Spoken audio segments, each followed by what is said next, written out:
اعوذ باللہ من الشیطان الرجیم بسم اللہ الرحمن الرحیم۔ ناظرین کرام، محرم الحرام میں قرآن مجید کی یہ صورت ضرور پڑھ لیں۔ دنیا کی ہر چیز آپ کے قدموں میں ہوگی اور عرش کے بڑے بڑے فرشتے آپ کو جھک کر سلام کریں گے۔ یہ صورت حضرت امام حسین رضی اللہ تعالی عنہ کی لاڈلی صورت ہے اور آپ رضی اللہ تعالی عنہ اسے بہت زیادہ پڑھا کرتے تھے۔ جیسا کہ ہم سب جانتے ہیں کہ محرم الحرام کا بابرکت مہینہ چل رہا ہے اور محرم الحرام کی بابرکت راتوں میں جو دل اللہ تبارک و تعالی کے قریب ہو جائے تو پھر وہ زندگی کے ہر میدان میں بلند ہو جاتا ہے۔ یہ وہ بابرکت سورہ مبارکہ ہے کہ جسے حضرت امام حسین رضی اللہ تعالی عنہ نے بار بار پڑھا ہے۔ یہ صورت حضرت امام حسین رضی اللہ تعالی عنہ کو بے حد پسند تھی۔ اگر قرآن کریم کی یہ بابرکت صورت محرم الحرام کی بابرکت راتوں میں پڑھ لی جائے تو انسان کی قسمت چمک جاتی ہے۔ ناظرین، یہ وہ صورت ہے کہ جس کے لفظوں میں وہ نور ہے کہ جو غموں کو رحمت بنا دیتا ہے۔ یہ سورہ مبارکہ کوئی عام صورت نہیں ہے، یہ وہ صورت ہے کہ جس سے حضرت امام حسین رضی اللہ تعالی عنہ کے دل کو سکون ملتا تھا۔ ان کی زبان پر سب سے زیادہ اس سورہ مبارکہ کا ذکر ہوتا تھا۔ ان کی دعاؤں میں اسی صورت کی تلاوت شامل ہوتی تھی۔ میدان کربلا میں، سجدے میں، قیام میں، رات کی تنہائیوں میں یہی صورت تھی کہ جس کی وہ تلاوت فرمایا کرتے تھے، اور یہی وہ صورت ہے کہ جس کو اگر کوئی بندہ دل سے پکڑ لے تو پھر دنیا اس کے آگے جھکتی ہے۔ اللہ تبارک و تعالی اس پر اپنی رحمتوں اور برکتوں کا نزول فرماتا ہے۔ اللہ تعالیٰ اسے بے تحاشا عزت اور شہرت عطا کرتا ہے، اور آسمان کے فرشتے بھی اس صورت کو پڑھنے والے کو سلام پیش کرتے ہیں۔ یہ صورت رزق کی تنگی کو، غربت کو، مفلسی کو ہمیشہ ہمیشہ کے لیے مٹا دیتی ہے۔ جو شخص بھی محرم الحرام میں یہ بابرکت سورہ مبارکہ پڑھتا ہے تو پھر اس کے رزق میں، اس کے مال میں اللہ تبارک و تعالی بے تحاشا اضافہ فرماتا ہے۔ اللہ تعالی اس شخص کے لیے رزق اور دولت کے سارے دروازے کھول دیتا ہے۔ ناظرین محترم، حضرت عمر رضی اللہ تعالی عنہ کے زمانے میں ایک پرہیزگار نوجوان تھا۔ وہ مسجد میں گوشہ نشین رہتا اور اللہ کی عبادت میں مصروف رہتا تھا۔ حضرت عمر رضی اللہ تعالی عنہ کو وہ شخص بہت پسند تھا۔ اس جوان کا بوڑھا باپ زندہ تھا اور وہ شخص عشاء کی نماز کے بعد اپنے بوڑھے باپ سے ملنے روزانہ جایا کرتا تھا۔ راستے میں ایک عورت کا مکان تھا۔ جب عورت اس خوبصورت نوجوان کو روزانہ وہاں سے گزرتے دیکھتی تو وہ عورت اس نوجوان پر فریفتہ ہو گئی اور اسے بہکانے کا سوچا۔ روزانہ دروازے پر کھڑی رہتی اور اسے بہکایا کرتی۔ ایک رات اس شخص کا گزر ہوا تو اس عورت نے بہکانا شروع کیا، یہاں تک کہ وہ شخص اس عورت کے پیچھے ہو گیا۔ جب وہ نوجوان اس عورت کے دروازے پر پہنچا تو پہلے عورت اپنے مکان میں داخل ہو گئی اور پھر یہ شخص بھی داخل ہونے لگا کہ اچانک اس نے اللہ کو یاد کیا اور یہ آیت اس کی زبان سے بے ساختہ جاری ہو گئی، جس کا ترجمہ ہے کہ بے شک جو لوگ خدا سے ڈرتے ہیں انہیں شیطان چھوتا ہے، وہ چونک جاتے ہیں۔ اور یہ آیت پڑھتے ہی اس کی آنکھیں کھل جاتی ہیں اور پھر غش کھا کر وہیں دروازے پر گر پڑا۔ اندر سے عورت آئی اور یہ دیکھ کر کہ جوان اس کے دروازے پر بے ہوش پڑا ہے، اس کو اپنے اوپر الزام آنے کا اندیشہ ہوا۔ چنانچہ اس نے اپنی ایک لونڈی کی مدد سے اس جوان مرد کو وہاں سے اٹھا کر اس کے دروازے پر ڈال دیا۔ ادھر بوڑھا باپ اپنے لڑکے کی آمد کا منتظر تھا اور جب بہت دیر تک وہ نہ آیا تو اس کی تلاش میں گھر سے نکلا۔ دیکھا کہ دروازے پر بے ہوش پڑا ہے۔ بوڑھے نے اپنے گھر والوں کو بلایا اور اسے اٹھا کر اپنے گھر کے اندر لے گیا۔ رات کو جوان ہوش میں آیا تو باپ نے پوچھا کہ بیٹا تجھے کیا ہو گیا تھا؟ اس نے جواب دیا خیریت ہے۔ تو باپ نے واقعے کی حقیقت دریافت کی تو اس نے پورا واقعہ بیان کر دیا۔ پھر باپ نے پوچھا کہ وہ کون سی آیت تھی جو تو نے پڑھی؟ یہ سن کر بیٹے نے آیت پڑھ کر سنائی اور پھر بے ہوش ہو کر گر پڑا۔ اسے ہلایا گیا تو معلوم ہوا کہ وہ مر چکا ہے۔ چنانچہ رات ہی کو دفن کر دیا گیا، اور جب صبح ہوئی اور حضرت عمر رضی اللہ تعالیٰ عنہ کو اس نوجوان کے انتقال کی خبر ملی تو مرحوم کے بوڑھے باپ کے پاس اس کی تعزیت کے لیے گئے۔ تعزیت کے بعد شکایت کی کہ مجھے خبر کیوں نہ دی؟ اس نے کہا امیر المومنین رات ہونے کی وجہ سے اطلاع نہ دے سکے۔ حضرت عمر رضی اللہ تعالیٰ عنہ نے فرمایا کہ مجھے اس کی قبر پر لے چلو، اور قبر پر جا کر فرمایا کہ اے شخص، اس شخص کے لیے جو خدا سے ڈرتا ہے 2 باغ ہیں۔ اس شخص نے قبر کے اندر سے جواب دیا اے عمر، مجھے 2 جنتیں دے دی گئی ہیں۔ ناظرین کرام، شواہد النبوہ میں باب العلم شیر خدا حضرت علی رضی اللہ تعالی عنہ کی کرامت اور معراج علم کا واقعہ کچھ یوں بیان کیا گیا ہے، اور یہ ناقابل یقین واقعہ شیر خدا حضرت علی رضی اللہ تعالی عنہ کے دور خلافت سے ثابت بھی ہے۔ امیر المومنین حضرت علی رضی اللہ تعالی عنہ کے کاشانہ خلافت سے کچھ دور ایک مسجد کے پہلو میں دو میاں بیوی رات بھر جھگڑا کرتے تھے۔ صبح کو امیر المومنین حضرت علی رضی اللہ تعالی عنہ نے دونوں کو بلا کر جھگڑے کا سبب دریافت فرمایا تو شوہر نے عرض کیا کہ اے امیر المومنین، میں کیا کروں؟ نکاح کے بعد مجھے اس عورت سے بے انتہا نفرت ہو گئی ہے۔ میرا رویہ دیکھ کر بیوی مجھ سے جھگڑا کرنے لگی، پھر بات بڑھ گئی اور رات بھر ہماری لڑائی ہوتی رہی۔ امیر المومنین حضرت علی رضی اللہ تعالی عنہ نے تمام حاضرین دربار کو باہر نکال دیا اور عورت سے فرمایا، دیکھ میں تجھ سے جو سوال کروں اس کا سچ سچ جواب دینا۔ پھر آپ رضی اللہ تعالی عنہ نے فرمایا، اے عورت، تیرا نام یہ ہے، تیرے باپ کا نام یہ ہے۔ عورت حیران ہوئی کہ امیر المومنین حضرت علی رضی اللہ تعالی عنہ کو یہ سب کیسے معلوم ہوا، حالانکہ اس نے بتایا بھی نہیں۔ بولی، بالکل ٹھیک آپ نے بتایا ہے یا امیر المومنین۔ پھر آپ نے فرمایا کہ اے عورت، تو یاد کر کہ تو زناکاری سے حاملہ ہو گئی تھی اور ایک مدت تک تو اور تیری ماں اس حمل کو چھپاتی رہی۔ جب درد ذہ شروع ہوا تو تیری ماں تجھے اس گھر سے باہر لے گئی اور جب بچہ پیدا ہوا تو اس کو ایک کپڑے میں لپیٹ کر تو نے میدان میں ڈال دیا تھا۔ اتفاق سے ایک کتا اس بچے کے پاس آیا، تیری ماں نے اس کتے کو پتھر مارا لیکن وہ پتھر بچے کو لگا اور اس کا سر پھٹ گیا۔ تیری ماں کو بچے پر رحم آ گیا اور اس نے بچے کے زخم پر پٹی باندھ دی اور پھر تم دونوں وہاں سے بھاگ کھڑی ہوئیں۔ اس کے بعد اس بچے کی تم دونوں کو کچھ بھی خبر نہیں ملی۔ کیا یہ واقعہ سچ ہے؟ عورت نے کہا، جی امیر المومنین، یہ پورا واقعہ حرف بہ حرف صحیح ہے۔ آپ رضی اللہ تعالی عنہ نے فرمایا کہ اے مرد، تو اپنا سر کھول کر اس کو دکھا دے۔ مرد نے سر کھولا تو اس زخم کا نشان موجود تھا۔ اس کے بعد امیر المومنین حضرت علی رضی اللہ تعالی عنہ نے فرمایا کہ اے عورت، یہ مرد تیرا شوہر نہیں ہے بلکہ تیرا وہی بیٹا ہے جسے تو پھینک کر چلی گئی تھی۔ تم دونوں اللہ تعالیٰ کا شکر ادا کرو کہ اس نے تم دونوں کو حرام کاری سے بچا لیا۔ اب تو اپنے اس بیٹے کو لے کر اپنے گھر چلی جا۔ ناظرین، جو بھی لڑکا یا لڑکی ناجائز تعلقات قائم کرتے ہیں یا غیر شرعی دوستیاں یا محبت کرتے ہیں تو وہ اپنے اس برے فعل کو چھپانے کی حتی الامکان کوشش کرتے ہیں۔ وہ چاہتے ہیں کہ والدین اور دنیا ان کے کاموں سے بے خبر رہیں، حالانکہ وہ یہ بھی جانتے ہیں کہ اللہ ان کے ہر فعل سے باخبر ہے، پھر بھی ان کے دل میں اللہ کا خوف پیدا نہیں ہوتا۔ ایسا کیوں ہے؟ کیونکہ والدین نے بچپن سے ان کے دل و دماغ میں اللہ کے خوف کے بجائے اپنا ذاتی خوف، رعب و دبدبہ اور سزا کا ڈر ہی بٹایا ہوتا ہے۔ اس لیے آج وہ اللہ سے بے پرواہ ہو کر والدین سے چھپ کر گناہوں کا ارتکاب کرتے ہیں، اور ایسے بھی والدین ہیں جنہوں نے اپنی اولاد کی تربیت خوف خدا پر کی تو ان کی اولاد نے ہمیشہ برائیوں سے اپنے آپ کو باز رکھا اور ہمیشہ اللہ کی بڑائی کو سامنے رکھ کر ہر قسم کی برائی سے محفوظ رہے۔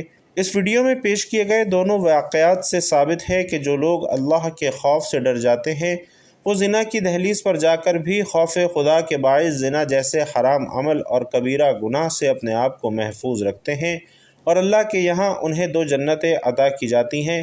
قیامت کے دن جب انسان ایک ایک نیکی کے لیے ترس رہا ہوگا، سوچیں اس وقت انسان کو 2 جنتیں ایک ساتھ عطا کر دی جائیں تو یہ کیسا اعلیٰ اور عرفہ مقام ہوگا۔ آج ہم خدا کو بھول چکے ہیں، ہمیں تو یہ ڈر بھی نہیں ہوتا کہ کل کو دربار خداوندی میں حاضر ہونا ہے۔ خوف خدا کو پس پشت ڈال چکے ہیں، گناہوں کی لذتوں میں مست اپنی زندگانی کو تباہی کی دلدل میں پھینکتے جا رہے ہیں۔ ایک ایک سیکنڈ جب گزرتا جا رہا ہے تو قیامت بھی قریب ہوتی جا رہی ہے۔ آج ہم ہر قسم کے گناہ کے لیے تیار ہیں، روز بروز گناہوں میں اضافہ کر کے کندھوں پر موجود 2 فرشتوں میں بائیں فرشتے کو خوب دغا دیتے ہیں۔ ان تمام گناہوں سے دور رہنے کی تجویز کیا ہوگی کہ اگر ہم ہر وقت یہ دھیان رکھیں کہ اللہ ہمیں دیکھ رہا ہے اور اللہ ہر چیز پر قادر ہے، اور اس پر بھی قادر ہے کہ زمین کو جو حکم کرے کہ فلاں عاصی کو نگل لو تو ہمارا کیا حال ہوگا۔ اگر یہ سوچ و فکر بن جائے تو انشاءاللہ گناہوں کی نحوست سے ہم ہاتھ دھو بیٹھیں گے۔ ناظرین کرام، قرآن پاک کی ایک ایسی سورہ مبارکہ بھی ہے کہ جو شخص اس سورت کی تلاوت کو اپنا معمول بنا لیتا ہے اسے اللہ کا قرب نصیب ہو جاتا ہے۔ اس پر بھی اور اس کے گھر پر بھی اللہ کی رحمتوں کا ایسا سایہ نمودار ہوتا ہے کہ وہ ہر طرح کی برائی سے محفوظ اور مامون رہتے ہیں۔ محرم الحرام میں جو شخص بھی قرآن مجید کی یہ بابرکت سورت پڑھ لیتا ہے، عرش کے بڑے بڑے فرشتے اس شخص کو جھک کر سلام کرتے ہیں۔ اس شخص کے گھر پر اللہ تبارک و تعالی کی بے تحاشا رحمتیں اور برکتیں نازل ہوتی ہیں۔ یہ صورت ناظرین ہر طرح کی غربت اور تنگدستی کو مٹا دیتی ہے۔ یہ صورت پڑھنے والے کے لیے اللہ تبارک و تعالی رزق اور دولت کے سارے دروازے کھول دیتا ہے، اور جو بھی شخص قرآن کریم کی یہ سورہ مبارکہ پڑھتا ہے تو وہ دنیا کے ہر میدان میں کامیابی پاتا ہے۔ یہ صورت ایسی مبارک صورت ہے کہ جسے حضرت امام حسین رضی اللہ تعالی عنہ نے بارہا پڑھا۔ یہ صورت حضرت امام حسین رضی اللہ تعالی عنہ کو ذاتی طور پر بے حد پسند تھی۔ یہ صورت اپنے پڑھنے والے کی بھی بخشش کرواتی ہے، اس کے ہر طرح کے گناہوں کو معاف بھی کرواتی ہے، اور جو شخص بھی محرم الحرام میں یہ سورہ مبارکہ پڑھتا ہے تو اللہ تبارک و تعالیٰ اس شخص کے تمام گناہوں کو معاف کر دیتا ہے۔ اللہ تعالیٰ اس شخص پر اپنا خاص فضل و کرم نازل فرماتا ہے۔ عرش کے بڑے بڑے فرشتے اس شخص کو جھک کر سلام کرتے ہیں۔ ناظرین کرام، اس سورہ مبارکہ کو صرف اور صرف 7 مرتبہ پڑھنا ہے۔ انشاءاللہ اس سورت کے پڑھنے سے اللہ تبارک و تعالیٰ آپ کے لیے رزق کے سارے دروازے کھول دے گا، آپ کے دلوں میں سکون نازل ہوگا، سارے کے سارے دشمن آپ کے دوست ہو جائیں گے، اور اللہ سبحانہ و تعالیٰ کا کرم و فضل ہر طرف سے برسنے لگے گا۔ بس آپ نے اس سورہ مبارکہ کو دل سے تھام لینا ہے۔ محرم میں بار بار اس سورہ مبارکہ کی تلاوت کرنی ہے، خاص طور سے ان ایام میں، اور اس کے بعد بھی اس سورت کو ہمیشہ کے لیے اپنی زندگی میں شامل کریں اور پورے یقین کے ساتھ اس سورہ مبارکہ کو پڑھیں۔ ناظرین کرام، یہ سورت سورۃ الفاتحہ ہے، جس کے ہر لفظ میں شفا ہے، ہر آیت میں فتح ہے، ہر حرف میں عزت ہے۔ اس سورت کو ام القرآن یعنی قرآن کریم کی ماں بھی کہا جاتا ہے۔ یہ سورت ہر دعا کی کنجی ہے۔ یہ وہ دروازہ ہے کہ جو ایک مرتبہ کھل جائے تو پھر زندگی بھر بند نہیں ہوتا۔ سورۃ الفاتحہ وہ سورت ہے کہ جسے حضرت امام حسین رضی اللہ تعالی عنہ نے کبھی نہیں چھوڑا۔ صحیح مسلم میں بروایت حضرت ابو ہریرہ رضی اللہ تعالی عنہ منقول ہے کہ رسول علیہ السلام نے فرمایا کہ حق تعالی فرماتا ہے کہ نماز یعنی سورۃ الفاتحہ میرے اور بندے کے درمیان 2 حصوں میں تقسیم کی گئی ہے، نصف میرے لیے ہے اور نصف میرے بندے کے لیے ہے، اور جو کچھ میرا بندہ مانگتا ہے وہ اسے عطا کیا جائے گا۔ پھر رسول اللہ صلی اللہ علیہ وسلم نے فرمایا کہ بندہ جب کہتا ہے الحمدللہ رب العالمین تو اللہ تعالیٰ فرماتا ہے کہ میرے بندے نے میرے حمد کی ہے۔ جب وہ کہتا ہے الرحمن الرحیم تو اللہ تعالیٰ فرماتا ہے کہ میرے بندے نے میری تعریف اور ثنا بیان کی ہے۔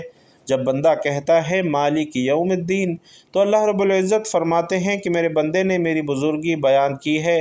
اور جب بندہ کہتا ہے ایاک نعبد و ایاک نستعین تو اللہ تعالیٰ فرماتا ہے کہ یہ آیت میرے اور میرے بندے کے درمیان مشترک ہے، کیونکہ اس میں ایک پہلو حق تعالیٰ کی حمد و ثنا کا ہے اور دوسرا پہلو بندے کی دعا اور درخواست کا۔ اس کے ساتھ یہ بھی ارشاد ہوا کہ میرے بندے کو وہ چیز ضرور ملے گی جو اس نے مانگی ہے۔ اور پھر جب بندہ کہتا ہے اہدنا الصراط المستقیم صراط الذین انعمت علیہم غیر المغضوب علیہم ولا الضالین آمین تو حق تعالیٰ فرماتے ہیں کہ یہ سب میرے بندے کے لیے ہے اور اسے وہ چیز ملے گی جو اس نے مانگی ہے۔ ناظرین کرام، رسول کریم صلی اللہ علیہ وسلم فرماتے ہیں قسم ہے اس ذات کی جس کے قبضے میں میری جان ہے کہ سورۃ الفاتحہ کی نظیر نہ تو تورات میں نازل ہوئی، نہ انجیل میں نازل ہوئی، نہ زبور میں نازل ہوئی، نہ خود قرآن کریم میں کوئی دوسری سورت اس کی مثل ہے۔ نبی علیہ السلام کا فرمان عالی شان ہے کہ یہ سورت یعنی سورۃ الفاتحہ ہر طرح کی بیماری کی شفا ہے۔ نبی کریم صلی اللہ علیہ وسلم نے اس سورہ مبارکہ کے بارے میں فرمایا ہے کہ یہ سورت قرآن کی سب سے عظیم سورت ہے۔ یہ وہ سورت ہے کہ جس کے بغیر نماز ہی قبول نہیں ہوتی۔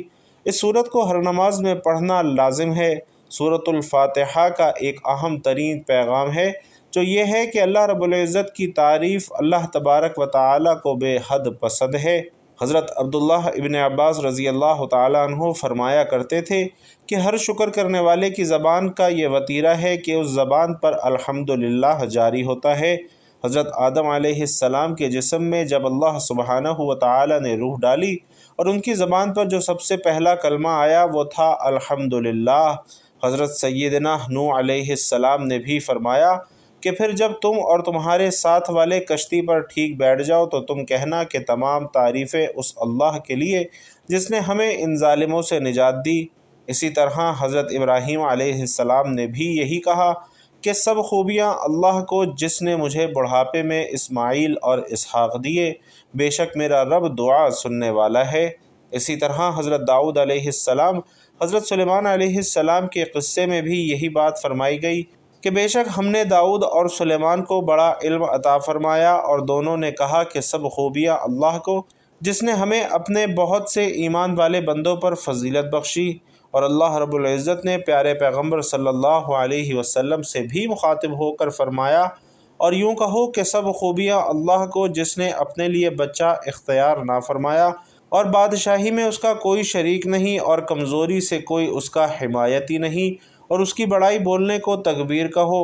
اور پھر اللہ تبارک و تعالی نے قرآن پاک میں ارشاد فرمایا کہ اگر جنتیوں کی زبان پر بھی کوئی بات ہوگی تو وہ ہوگی کہ اور وہ کہیں گے کہ سب خوبیاں اس اللہ کے لیے جس نے ہم سے غم دور کر دیا، بے شک ہمارا رب بخشنے والا قدر فرمانے والا ہے۔ پھر یوں کہیں گے کہ تمام تعریفیں اللہ کے لیے جو تمام جہانوں کا پالنے والا ہے۔ اور پھر احادیث سے بھی ہمیں یہ بات معلوم ہوتی ہے کہ جنت میں داخلے کے لیے جن لوگوں کو سب سے پہلے بلایا جائے گا اور آواز دی جائے گی تو وہ لوگ ہوں گے جو اللہ کی حمد اور تعریف و ثنا کرنے والے ہوں گے۔ اور اللہ کے رسول صلی اللہ علیہ وسلم کو قیامت کے دن جو جھنڈا دیا جائے گا وہ اللہ کی تعریف کا پرچم ہوگا۔ رسول اللہ صلی اللہ علیہ وسلم فرماتے ہیں کہ آدم علیہ السلام سے لے کر قیامت تک کی آدمیت بشمول انبیاء اور انسانیت میرے اس پرچم تلے ہوگی، اور اللہ کے رسول صلی اللہ علیہ وسلم کو مقام محمود عطا کیا جائے گا۔ تو ناظرین، ثابت ہوا کہ اللہ تعالیٰ کی تعریف اللہ رب العزت کو بے حد پسند ہے۔ رسول اللہ صلی اللہ علیہ وسلم کے صحابی بیان فرماتے ہیں کہ قیامت والے دن جو ترازو قائم کیا جائے گا، یعنی جس ترازو میں نیکیوں اور برائیوں کا وزن کیا جائے گا، وہ اتنا بڑا ترازو ہوگا کہ اگر ساتوں آسمان اور ساتوں زمینیں اس ترازو کے ایک پلڑے میں رکھ دیے جائیں تو ایک پلڑا بھی بھرے گا نہیں۔ لیکن اللہ کی تعریف کا کلمہ، یعنی جو اللہ کے فیصلوں پر خوش ہوتا ہے اور اللہ کی تعریف کرتے ہوئے یہ کلمہ اپنی زبان پر لے آتا ہے اور کہتا ہے الحمدللہ، تو اس مبارک کلمے کی وجہ سے قیامت کے دن میزان کے دونوں پلڑے نیکیوں سے بھر جائیں گے، جبکہ ایک پلڑا 14 کے 14 طبق رکھ دینے کے باوجود نہیں بھرے گا۔ تو ناظرین کرام، آپ نے سورۃ الفاتحہ کو محرم الحرام کے مہینے میں ہر روز کم از کم 7 مرتبہ پڑھنا ہے، اور آپ نے اس سورت کو پڑھنے کے لیے سب سے پہلے باوضو ہونا ہے۔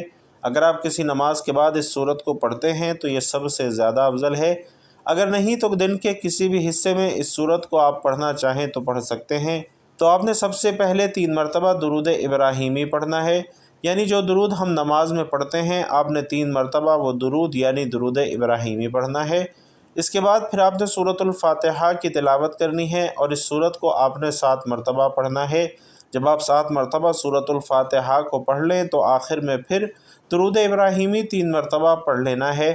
اس طرح آپ نے یہ عمل کرنا ہے، اور اس کے بعد آپ نے اللہ تبارک و تعالی سے سچے دل سے گر گڑا کر رو کر دعائیں مانگنی ہیں۔ انشاءاللہ آپ کی جو بھی حاجت ہوگی، جو بھی خواہش ہوگی، آپ کی جو بھی دلی مراد ہوگی، اللہ تبارک و تعالی اسے جلد از جلد پورا فرمائیں گے۔ اللہ تبارک و تعالی آپ پر اور آپ کے گھر پر بے تحاشا برکتیں اور رحمتیں نازل فرمائیں گے۔ اللہ تعالی آپ کے لیے رزق اور دولت کے سارے دروازے کھول دیں گے۔ بس آپ نے محرم الحرام میں اس مبارک صورت کو مضبوطی سے تھام لینا ہے۔ اللہ تبارک و تعالی سے دعا ہے کہ نیکی کی بات ہم سب کو سننے، سمجھنے اور اس پر عمل کرنے کی طاقت اور توفیق مرحمت فرمائے۔ میرا سنانا اور آپ کا سننا اپنی بارگاہ میں قبول و منظور فرمائے، آمین یا رب العالمین۔ بھائیوں اور بہنوں، آخر میں آپ سے گزارش ہے کہ اپنے رزق میں برکت، وسعت اور کشادگی کے لیے کمنٹ باکس میں اللہ تعالیٰ کا انتہائی طاقتور صفاتی نام یا رحمانو ضرور لکھتے جائیے گا۔ اللہ رب العزت آپ سب کا حامی و ناصر ہو، آمین یا رب العالمین۔